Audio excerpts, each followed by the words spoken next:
हरे कृष्ण। तो हम लोग लास्ट टाइम ये वर्स देख रहे थे, वर्स 2.25। तो इस वर्स में भगवान बता रहे थे वही, इस वर्स को भी जैसे हम देख रहे थे कि मायावाद फिलॉसफी को हम लोग रिफ्यूट करने के लिए इस श्लोक को भी हम लोग यूज कर सकते हैं कि इनकंसीवेबल, इनविजिबल और इम्यूटेबल ये सोल का नेचर बताया गया है यहाँ पे। तो इससे हमें क्लियरली यहाँ पे पता चल रहा है कि ये इम्यूटेबल है। हमारी जो सोल है वो अनचेंजेबल है, इटरनली अनचेंजेबल है। तो बिफोर लिबरेशन और after liberation, both points of time हम इटर्नल सोल ही रहेंगे। ऐसा नहीं कि लिबरेशन के बाद हम जाकर के सुप्रीम में मर्ज हो जाते हैं। So that's not the point. तो वो भी यहाँ पे क्लियरली बताया गया है। अब नेक्स्ट वर्स जो हम 26 आज डिस्कस करने जा रहे हैं, तो इसका कनेक्शन है कि अभी तक भगवान आर्गुमेंट्स दे रहे थे शास्त्रों के हिसाब से। वो सोल का साइंस बता रहे थे। वो बता रहे थे कि देखो अर्जुन, तुम आत्मा हो और ये भीष्म पितामह, द्रोणाचार्य, ये सब कोई आत्मा है और आत्मा को मारा नहीं जा सकता। ये कोई ऐसा समय नहीं था जब ये जीवित नहीं थे और कोई ऐसा समय नहीं रहेगा जब ये जीवित नहीं रहेंगे, क्योंकि ये शरीर नहीं है। शरीर को तुम डिस्ट्रॉय कर सकते हो लेकिन आत्मा को डिस्ट्रॉय नहीं कर सकते। तो इसलिए तुमको अपना ड्यूटी करना चाहिए। ये बात यहाँ तक भगवान ने बताया। लेकिन अब इसके बाद फिर श्रील विश्वनाथ चक्रवर्ती ठाकुर 26 वर्ष के लिए बताते हैं कि अभी कृष्ण क्या करने जा रहे हैं, कि 10 फार ये उनका माइंड क्या है कृष्ण का। वो विश्वनाथ चक्रवर्ती ठाकुर यहाँ पे एक्सप्लेन करते हैं कि 10 far I have explain things to you from the view point of shastra. यानी तुम्हें ये बता रहा हूँ कि कैसे आत्मा नहीं मरती है कभी। लेकिन अब शास्त्रों को जरा साइड कर दो, अब दुनिया के व्यू पॉइंट से भी देखो तो भी तुम्हें अपना ड्यूटी करना चाहिए और अभी लड़ना चाहिए। तो इसके लिए भी भगवान 3 नॉन डिवोशनल फिलॉसफी बताते हैं, जो कि हम आगे के 2-3 वर्षों में देखेंगे कि किस प्रकार से भगवान दुनिया में जो लोग अलग अलग फिलॉसफी, जो एथिस्टिक फिलॉसफीज हैं, उनको भी भगवान यहाँ पे बता देते हैं कि अगर तुम ऐसा सोचते हो तो भी तुमको ड्यूटी करना चाहिए।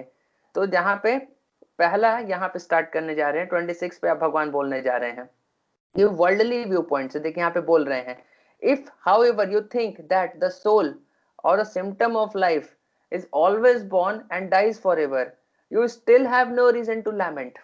यहाँ पे बता रहे कि अगर तुम्हें लगता है अर्जुन कि शरीर के साथ ही हम जन्म लेते हैं और शरीर के साथ ही हम मर भी जाते हैं, फिर भी तुम्हें कोई भी परेशान होने की जरूरत फिर भी नहीं है। क्यों नहीं है? तो उसका एक्सप्लेनेशन यहाँ पर है कि देखिए ये जो थ्योरी है ये मतलब बुद्धिस्ट थ्योरी से मिलती जुलती एक थ्योरी है ये, कि उनका भी ऐसा ही कुछ मिलता जुलता थ्योरी होता है कि मृत्यु के बाद और कुछ नहीं है, जो है इस जन्म में ही है। हम जो है इस जन्म में ही है, जन्म के साथ हम आते हैं और मृत्यु के बाद हम चले जाते हैं। तो ये बुद्धिस्ट थ्योरी थोड़ा मिलती जुलती है जो हमारे शास्त्रों में थ्योरी है। वैभाषिकास और लोकायतिकास, ये 2 तरह के हमारे थ्योरीज हैं जो शास्त्रों में भी ऐसे दी गई हैं, जिनसे मिलते जुलती ऑलमोस्ट सिमिलर ही है।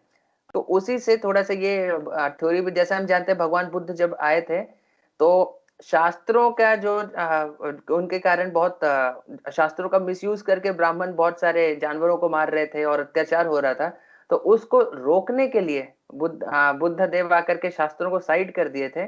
और लेकिन शास्त्रों के ये जो लोकैतिकास और वैभेसिकास का ये जो थ्योरीज था, उन्हीं को थोड़ा सा कंबाइन करके एक नया फिलॉसफी बनाया जिसको बोलते हैं बुद्धिस्ट फिलॉसफी। और उसमें यही सारी चीजों का एकदम ऑलमोस्ट यही थ्योरी है जो बुद्धिस्ट फिलॉसफी, और यही हमारे मॉडर्न साइंस में भी यही थ्योरी रिफ्लेक्ट करती है कि मॉडर्न एथिस्टिक साइंस के हिसाब से भी जन्म is the beginning of life, और उसके बाद फिर आप जब डेथ हो जाती है तो that's the end of life. इसके बाद फिर आगे पीछे कुछ नहीं। तो ये थ्योरी यहाँ पे भगवान बोल रहे हैं कि चलो मान लिया कि तुम आत्मा को नहीं मानते, लेकिन तुम ये सोचते हो कि शरीर के साथ ही हम पैदा होते हैं और शरीर के खत्म होने के साथ हमारा अगर मृत्यु हो जाती है तब भी तुम्हें परेशान होने का कोई जरूरत नहीं है। तो ऐसा यहाँ पे बता रहे हैं भगवान कि दोनों ही केस में तुम्हें अपना ड्यूटी परफॉर्म करना चाहिए। क्यों करना चाहिए, इसका रीजन यहाँ पे है क्योंकि देखो, अगर तुम्हें लगता है कि हम सिर्फ केमिकल से बने हैं, जैसे साइंटिस्ट अगर बताते हैं कि सिर्फ केमिकल्स के कॉम्बिनेशन से एक सर्टेन पॉइंट ऑफ टाइम पे लाइफ क्रिएट हो जाती है, तो यू सी अगर केमिकल्स ही सिर्फ है, तो if you destroy some chemicals, जैसे कि लैब में जा करके आपने एक हाइड्रोक्लोरिक एसिड का बॉटल को आपने तोड़ दिया, उसको बहा दिया ड्रेन में, तो आपको थोड़ा दुख होगा, लेकिन इतना दुख नहीं होगा कि आप अपना गांडीव छोड़ करके रथ पे बैठ करके रोने लगे। राइट, एक HCl का बॉटल ही था, वो फिर से वापस आ जाएगा। राइट, तो इतना दुख नहीं होता। तो वहां पे बता रहे कि अगर तुम्हें लगता है कि हम आत्मा नहीं है तो शरीर ही है, तो शरीर का तो हमने देखा है, डॉक्टर हेनरी मॉन्सन ने बताया है टोटल केमिकल्स का वर्थ कितना है, 114 रुपए। 70% तो पानी ही होता है, और जो इधर उधर कैल्शियम फॉस्फोरस जो कुछ है सब मिला जुला करके कितना आता है, 114 रुपया। महंगाई थोड़ी बढ़ गई है तो फिर अभी 200 रुपया हो गया होगा, उससे ज्यादा क्या। तो 200 रुपए का हमारा केमिकल है।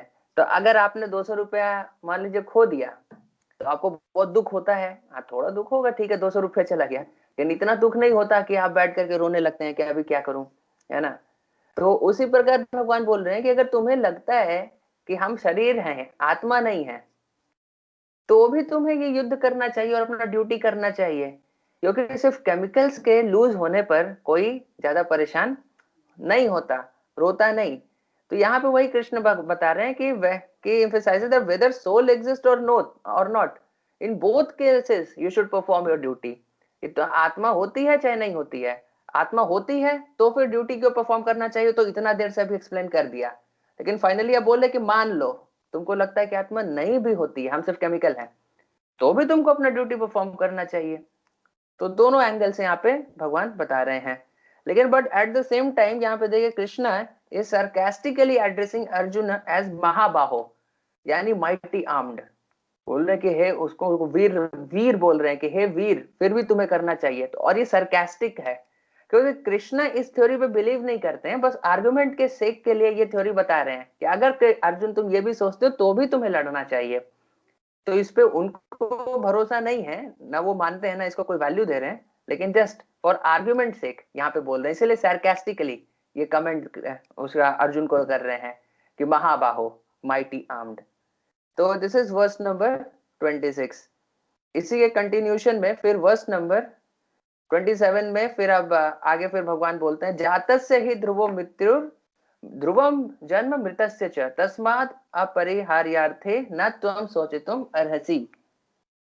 One who has taken his birth is sure to die, and after death one is sure to take birth again. Therefore, in the unavoidable discharge of your duty, you should not lament।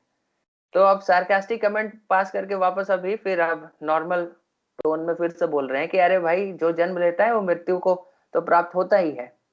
मतलब फिर से अभी यहाँ पे कुछ आत्मा वाले topic पे वापस आ गए कि फिर से ऐसा होता ही है कि जो मरता है वो फिर से जन्म लेता है क्योंकि आत्मा है। तो वहां पर है, पहले ये भी बता दिए कि अगर तुम नहीं मानते तब भी करना चाहिए, लेकिन घूम करके फिर से वापस पॉइंट पर अभी आ रहे हैं, फिर से बता रहे हैं कि यहाँ पे इसलिए तय, क्योंकि जो जन्म लेता है वो मृत्यु को प्राप्त होगा, और जो मृत्यु को प्राप्त होता है फिर से जन्म लेगा, क्योंकि हम शरीर नहीं आत्मा है। इसलिए ये तो एनी हाउ होना ही है। ऐसा नहीं कि तुम नहीं मारोगे तो नहीं मरेंगे, मरने ही वाले हैं, और तुम मार भी दोगे तो दोबारा फिर ये जन्म लेने ही वाले हैं। तो ये चक्र तो चलने ही वाला है। तो इसके लिए तुम जो एनी हाउ होने वाला है, जो तुम उसके लिए उसको चेंज नहीं कर सकते, तो उसके लिए अपने ड्यूटी को क्यों तुम अवॉइड करना चाहते। तो यहाँ पे भगवान ऐसे बता रहे हैं। तो cycle of birth and death is an eternal truth, then why should Arjun be afraid of और aggrieved at the death of his relatives since he was discharging his proper duty. तो सेम पॉइंट जो हमने explain किया कि तो होना ही है, फिर क्यों अपना ड्यूटी को डिस्चार्ज नहीं किया जाए, है ना। तुम ये इनको मरना ही है, लेकिन तुम ड्यूटी डिस्चार्ज करके इनको मार सकते हो, या ड्यूटी नहीं डिस्चार्ज किए हुए इनको मरने दे सकते हो। जब अंत में इनको मरना ही है तो बेटर है कि ड्यूटी करके इनको मरने दो, है ना, दैट इज मोर बेटर। तो यहाँ पे बताते हैं कि फिर इसी पॉइंट को थोड़ा और फर्दर एक्सप्लेन कर रहे हैं कि to fight for the right cause is the duty of a kshatriya, by not doing so Arjun will become subjected to the reactions of sinful acts. तो यहाँ पे बता रहे हैं कि देखो, तुम क्षत्रिय हो, क्षत्रिय का ड्यूटी है लड़ना, और अगर तुम ये नहीं करते हो तो तुम सिंफुल एक्ट में इम्प्लीकेट हो जाओगे, जिससे कि तुम बचना चाहते थे। अर्जुन का इतना सारा आर्ग्यूमेंट में से एक बहुत पावरफुल आर्ग्यूमेंट ये भी था कि इन्हें मैं मारूंगा तो मेरे ऊपर पाप आएगा, क्योंकि अपने रिश्तेदारों को मैं मार रहा हूँ किस लिए, एक राज्य के लिए, तो इसलिए मुझे ये युद्ध नहीं करना चाहिए, ऐसा अर्जुन का आर्ग्यूमेंट था। तो यहाँ पे भगवान बोल रहे कि नहीं, इनको मारने से पाप नहीं आएगा, अगर तुम इन्हें नहीं मारोगे तो फिर तुम्हारे ऊपर पाप आएगा, क्योंकि तुम क्षत्रिय हो, ये धर्म युद्ध है, और धर्म युद्ध में तुम्हारा यह धर्म है कि धर्म के रक्षा के लिए तुम्हें लड़ना चाहिए, तो इसको नहीं करने से तुम्हें पाप आएगा। तो by avoiding the discharge of his proper duty, he would not be able to stop the death of his relatives, and he would be degraded due to his selection of wrong path of action. तो वही बात यहाँ पे भगवान फिर बता रहे हैं कि देखो सेम चीज है कि तुम अगर अपना ड्यूटी नहीं करोगे तो इसका मतलब ये नहीं कि मरेंगे नहीं, क्योंकि यहाँ पे बता रहे हैं कि one who has taken birth is sure to die. लेकिन तुम रोक तो नहीं पाओगे, लेकिन ड्यूटी नहीं करोगे तो तुम खुद भी डिग्रेड हो जाओगे, क्योंकि तुमने गलत राह चुनी है। अब देखिए, in the previous verse Krishna give the theory of Bauddhavad, जो हमने डिस्कस किया कि कुछ नहीं, जीवन में बस यहीं पर जो है वही है, जन्म के पहले कुछ नहीं और मृत्यु के बाद फिर कुछ नहीं, तो ये है। अब इसमें यहाँ पे कर्मवाद की थ्योरी भगवान बता रहे हैं, इसको भी भगवान एक्सेप्ट नहीं करते हैं, लेकिन फिर भी आर्गुमेंट से एक एक सारा ये भी आप बता दे रहे। कर्मवाद की थ्योरी क्या है कि वो कहते हैं कि अगर आप अच्छा कार्य करेंगे तो आपको अच्छे रिजल्ट मिलेंगे, और गलत कार्य करेंगे तो आपको गलत रिजल्ट मिलेंगे। बात तो सही है, लेकिन ये लोग एक बात और बोलते हैं कि जब अच्छा कार्य करने से अच्छे रिजल्ट मिल रहे हैं और गलत कार्य करने से आपको गलत रिजल्ट मिल रहे हैं, तो भगवान की पूजा क्यों करें? तब क्या फायदा है भगवान की पूजा करने का? क्योंकि आपको अच्छा मिल रहा है, आपकी पूजा पे नहीं डिपेंडेंट है, आपके अच्छे कार्य पर डिपेंडेंट है। यही थ्योरी हम देखते हैं भगवान कृष्ण एक बार और बोलते हैं। जब वो छोटे थे तो नंद महाराज को भी गोवर्धन लीला के पहले यही बात बता रहे थे कि इंद्रदेव की जब पूजा करने जा रहे थे सारे ब्रजवासी, तो वहां पे भी कृष्ण यही बात बता रहे थे कि अरे बारिश के लिए आप इंद्र की क्यों पूजा करते हैं? क्योंकि आपने अच्छे कर्म किए हैं, इसलिए इंद्र को तो बारिश आपको देना ही पड़ेगा, क्योंकि आपके कर्म अच्छे हैं, आपको उसकी पूजा करने की जरूरत नहीं है। इंसान अपने कर्म के कारण अच्छा बुरा पाता है, अच्छे कर्म तो फिर अच्छे रिजल्ट, बुरे कर्म तो बुरे रिजल्ट। इसके लिए आप इंद्रदेव को क्यों पूजा करेंगे? अच्छा है कि गोवर्धन की पूजा करिए। तो जो कर्म मीमांसा फिलॉसफी बोलते हैं, कर्म मीमांसा थ्योरी या फिर कर्मवाद, तो यहाँ पे कर्मवाद अभी फिर से जो बचपन में कृष्ण ने नंद महाराज को बताया था, अभी यहाँ पे फिर से अर्जुन को भी वही बात बता रहे हैं, जो कि एक प्रॉपर थ्योरी नहीं है। तो वो बोलते हैं कि सिर्फ कर्म ही सब कुछ है, कर्म अच्छा तो फिर अच्छा रिजल्ट। तो उनके हिसाब से देवता, तो देवताओं के ऊपर ये सही है कि देवता बाउंड है, आप अच्छे कर्म करेंगे तो आपको देने के लिए वो बाध्य है, लेकिन ये भगवान के साथ अप्लीकेबल नहीं है। यानी आप कितना भी जप कर लें, Krishna still has the free will to give you the result of your chanting और नॉट। तो ऐसा नहीं है कि मैंने बहुत जप किया तो Krishna is bound to give me the result, भगवान को मुझे भगवत धाम लेकर के जाना ही पड़ेगा क्योंकि मैंने पूरे जीवन भर इतना भक्ति किया है। तो ये एक रॉन्ग थ्योरी है। ये है Krishna always has the supreme free will, आप कुछ भी कर लें, अल्टीमेटली कृष्ण चाहेंगे तो ही आपको लेकर के जाएंगे। तो यहाँ पे कृष्ण फिर से ये थ्योरी तो बता दे रहे हैं, लेकिन इसको ज्यादा वैल्यू नहीं देते। तो as devotees we reject both this theories, बौद्ध थ्योरीज यानी बौद्धवाद एंड कर्मवाद, दोनों थ्योरी। बौद्धवाद तो सीधे से एथिस्टिक है, और यहाँ पे कर्मवाद में it's not fully atheistic but it is minimizing the power of the supreme lord, कि God is bound to give, आप अच्छा करेंगे तो he is supposed to give, तो यूजलेसली उनका पूजा करने की जरूरत नहीं, अच्छे कार्य ही बस करने की जरूरत है। तो ये थ्योरी भी इस वर्ष में यहाँ पे बता रहे हैं कि अपनी ड्यूटी करो, उससे तुम खुश रहोगे। लेकिन हमें पता है कि दोनों ही थ्योरीज गलत है। भगवान की कृपा वो उनकी उनके फ्री विल पर है, ऐसा नहीं है कि आप कृपा को छीन सकते हैं अपने अच्छे कार्य करके या भक्ति करके। तो आगे वर्स नंबर 2.28 में अब यहाँ पर फिर भगवान कहते हैं कि all created beings are unmanifest in their beginning, manifest in their interim state and unmanifest again when annihilated, so what need is there for lamentation.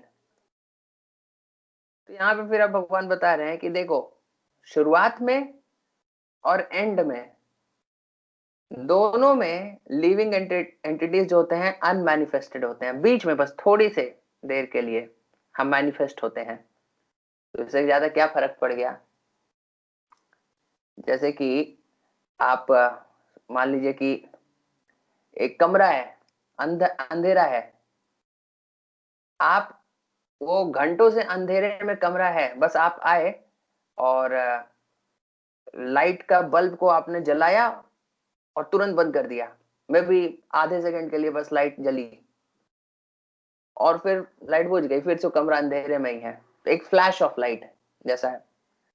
तो उस कमरे को हम अंधकारमय ही मानेंगे, ऐसा तो मानेंगे नहीं कि वो प्रकाशमय एकदम पूरा कमरा है। एक सेकंड का लाइट की कोई वैल्यू नहीं होती, वो घंटों से वो अंधकार में था और अब घंटों तक वो अंधकार में रहेगा भी। बस आपने एक सेकंड के लिए बस लाइट जला के वहां से चले गए, it has no value. Similarly हमारा जो लाइफ है, अगर आप टाइम लाइन पे प्लॉट करेंगे तो पीछे इनफाइनाइट टाइम है हमारे लाइफ के शुरू होने के पहले, और लाइफ खत्म होने के बाद भी इनफाइनाइट टाइम है। बस थोड़े से समझ के लिए dx dt टाइम, उतने छोटे से इनफाइनाइटेसिमल टाइम के लिए हम आए, कुछ कुछ लीला किए यहाँ पे और लीला करके अपना वापस चल पड़े, है कि नहीं? तो उस लीला की क्या कीमत है? कोई कीमत ही नहीं है। तो वही भगवान बोल रहे हैं कि अरे इससे क्या फर्क पड़ता है कि शुरुआत में भी नहीं और बाद में भी नहीं।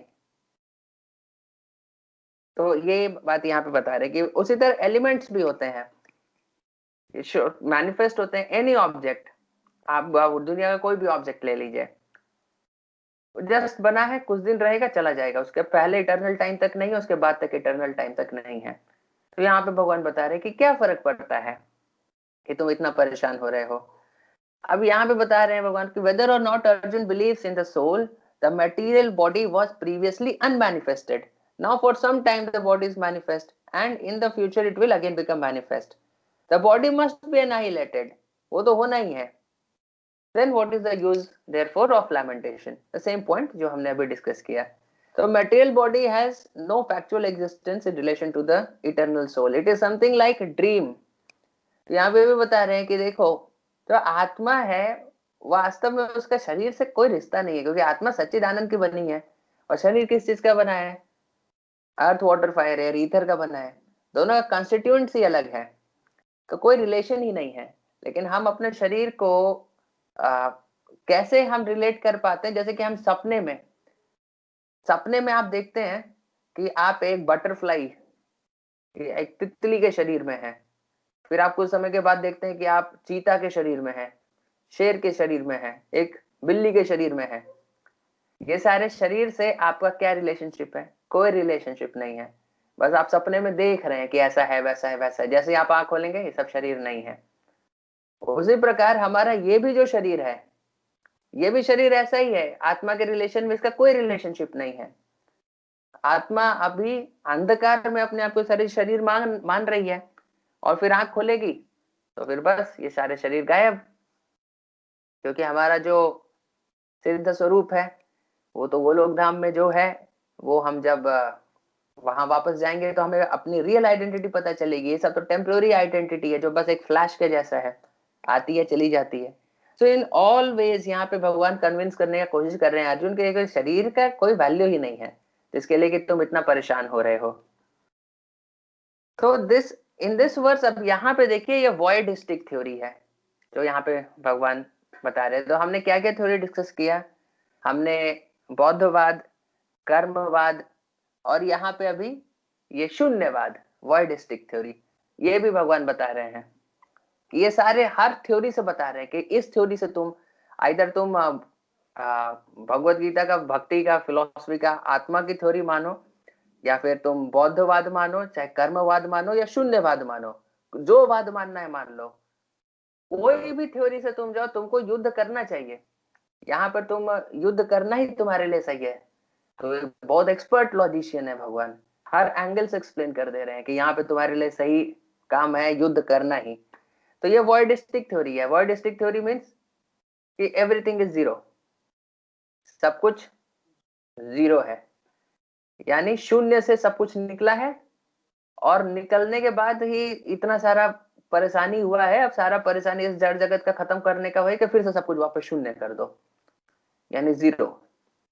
यानी क्रिएशन के शुरुआत में क्या था, जीरो था, और अभी कुछ कुछ चीजें हो गई हैं, इसी कारण से इतना माथा दर्द है। अब सब कुछ फिर से वापस लास्ट में जीरो कर दो, उसी को निर्वाण बोलते हैं। निर्वाण यानी जा करके अपने एग्जिस्टेंस को डिसइंटीग्रेट कर देना, सब कुछ जीरो हो जाना। तो ये थ्योरी भी बता रहे हैं कि अगर तुमको ये थ्योरी भी पसंद है तो इसके हिसाब से भी तुम्हें अभी युद्ध करना चाहिए।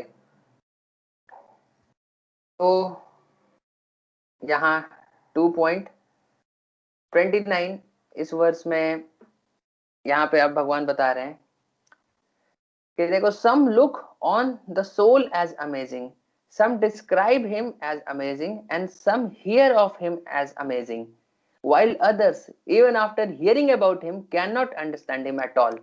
So this is the amazing verse of Bhagavad Gita. तो यहाँ पे भगवान बता रहे हैं कि आत्मा वास्तव में बहुत आश्चर्यजनक चीज है।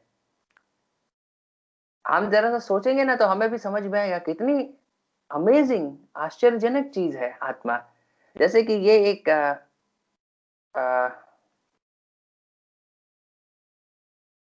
जस्ट अ सेकेंड, एक श्लोक मुझे दिखाना था।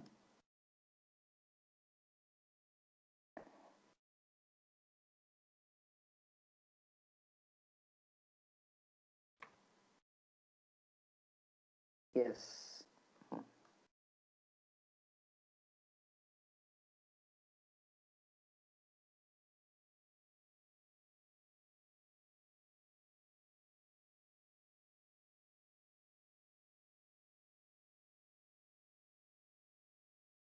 तो ये श्लोक आप देख पा रहे हैं? हरि बोल, देख पा रहे हैं?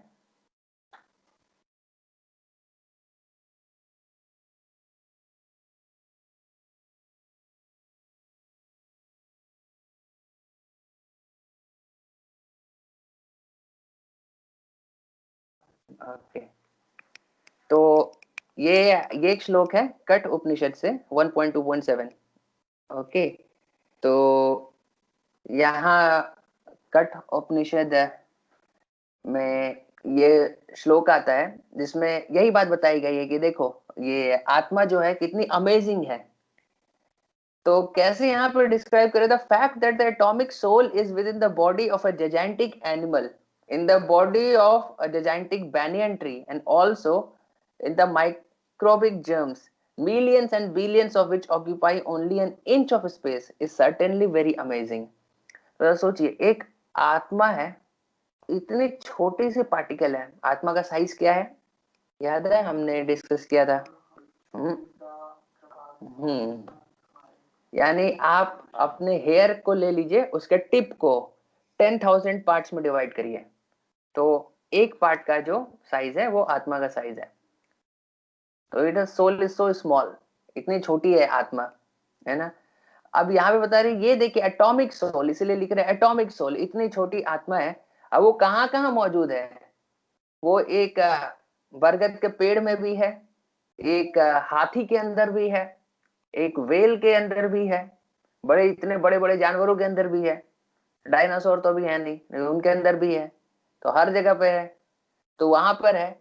अब कहा इतने छोटे से जर्म्स, मिलियंस जो जर्म्स होते हैं, जो मिलियंस और बिलियंस में एक छोटे से इंच में कितने सारे होंगे, उनके अंदर भी है। तो is it not an amazing thing कि आत्मा कैसे इतने बड़े में भी एक्सपैंड हो जाती है? पूरे आत्मा का कॉन्शियसनेस पूरे हाथी के शरीर में है, वो पूरे हाथी के शरीर में उसकी चेतना जो है बिखरी हुई है, और इतने छोटे में कॉन्ट्रैक्ट भी हो जाती है, इतना इतना एक्सपैंड भी हो जाता है आत्मा का कॉन्शियसनेस, और इतना छोटा कॉन्ट्रैक्ट भी हो जाता है कि एक माइक्रोब छोटे से में भी आ जाती है। तो it's an very amazing thing कि आत्मा कैसे अपने कॉन्शियसनेस का डोमेन इतना एक्सपैंड कर सकती है और फिर वापस छोटे में आ सकती है। तो यहीं पे भगवान बता रहे हैं कि जो थोड़े से मुनि होते हैं, थोड़ा सा सोचते हैं आत्मा के बारे में, वो आत्मा को डिस्क्राइब करते हैं कि इट्स वेरी अमेजिंग। तो वहां पे भगवान बता रहे हैं कि some describe him as amazing, some hear of him as amazing. जैसे कि आप अभी सुन रहे हैं तो आप इस कैटेगरी में आएंगे, hear of him as amazing. Maybe मैं डिस्क्राइब कर रहा हूँ तो मैं इस कैटेगरी में आएगा, describe him as amazing. And while others even after hearing about him can not understand at all. तो भगवान यहाँ पे ये भी बोल दे रहे हैं, क्योंकि कुछ लोगों सुनने के बाद भी हो सकता है समझ में नहीं आ रहा हो कि क्या अमेजिंग है इसमें। तो है आत्मा। तो भगवान सब कैटेगरी के लोगों को यहाँ पे बता दे रहे हैं कि वास्तव में कोई सोचे तो उसको समझ में आएगा कि आत्मा कितनी अमेजिंग है। लेकिन ज्यादातर लोग इस कैटेगरी में आ जाते हैं, even after hearing can not understand him at all. Maximum people जो भारत में देखिए, सबको पता है कि हम शरीर नहीं आत्मा है। रिक्शा वाला भी बोल जाता है, बोलता है हम जानते हैं भगवत गीता शरीर नहीं आत्मा है, यही ना बताते हैं उसमें, पर जानते हैं हम। तो जानते तो हैं, लेकिन फिर भी आप दिन भर बस रिक्शा ही चलाते हैं, जप नहीं करते हैं, मतलब आपको समझ में नहीं आया है। तो लोग अपने मेटेरियलिस्टिक अंडरस्टैंडिंग के कारण, अपने सेंस ग्रेटिफिकेशन में इतने बिजी हैं कि थोड़ा सा रुक करके सोचने के बारे में उनके पास समय ही नहीं है। इसीलिए उनको नहीं समझ में आता कि यार एक व्हाट एन अमेजिंग थिंग। कोई चीज आपको अमेजिंग लगता है तो तुरंत आप उठा करके देखना चाहते हैं ना। कोई अमेजिंग ऑब्जेक्ट आपको मिला तो तुरंत आप उठा करके उसको चेक करना चाहते हैं, देखना चाहते हैं आगे पीछे क्या है, होता है ना। आपको उसमें कोई इंटरेस्ट नहीं है, मतलब आपके लिए वो अमेजिंग नहीं है ना। तो द पॉइंट इज कि when Srila Prabhupada he went to MIT, तो वहां पे ही वाज सीइंग कि ऑल डिफरेंट टेक्नोलॉजी के डिपार्टमेंट्स थे। ये टेक्नोलॉजी, आर्टिफिशियल इंटेलिजेंस, क्या क्या टेक्नोलॉजी के सारे डिपार्टमेंट्स हैं। तो प्रभुपाद वाज आस्किंग कि where is the department which studies the most amazing thing, which studies the soul. ये डिपार्टमेंट कहाँ है? तो बोली ये डिपार्टमेंट तो नहीं है हमारे पास। तो इससे क्या समझ में आ रहा है? They are not interested in soul, है ना। तो दैट इज द पॉइंट कि illusioned by material energy, people are so engrossed in the subject matters for sense gratification that they have very little time to understand the science of the soul। तो समय ही नहीं है, क्योंकि वो पूरा sense gratification में ही इस प्रकार से पूरी तरह से बिजी हैं। But the fact is that without this self understanding all activities result in ultimate defeat in the struggle of existence। लेकिन बात यह है कि अगर आप इसको नहीं समझते हैं, कुछ भी कर लीजिए जड़ जगत में, अंतिम में आप हारने वाले हैं, है ना। चाहे कितने भी पेयर मैचिंग हो जाए या करोड़ों रुपए आ जाए, अल्टीमेटली आपको तो अपने बारे में ही नहीं पता चल पाया कि मैं हूं कौन, है ना। और बॉडी तो डिस्ट्रॉय होने ही है, और बॉडी के डिस्ट्रॉय होने के बाद आपका सारा पैसा आपके बैंक बैलेंस में वहीं पे रह जाएगा, खत्म हो जाएगा, चला जाएगा, राइट। कोई भी चीज आपके साथ फिर जाएगी नहीं। आपको ये भी नहीं पता कि पहले मेरे के साथ मैं क्या, कोई चीज साथ में जाती है कि नहीं जाती है, और मैं खुद जाता हूँ कि नहीं जाता हूँ, ये भी नहीं पता। कोई और चीज क्या साथ में जाए। तो इसीलिए this is a very clear fact कि हम जब तक अगले 40-50 साल के लिए शरीर में हैं, तब तक जो खेल हैं खेल रहे हैं। लेकिन उसके बाद क्या होने वाला है उसके बारे में आपको नहीं पता है। तो आपने 40-50 साल में जो भी किया, इट्स ऑल अ डिफीट। तो ये इस पॉइंट ऑफ व्यू से ज्यादातर लोग सोचते नहीं हैं। तो this is the flaw in modern civilisation. Anyways, तो आज हम लोग यहीं पर स्टॉप करते हैं। किन्हीं के कोई प्रश्न है, कोई कुछ पूछना चाहते हैं या कुछ बोलना चाहते हैं तो बताइए।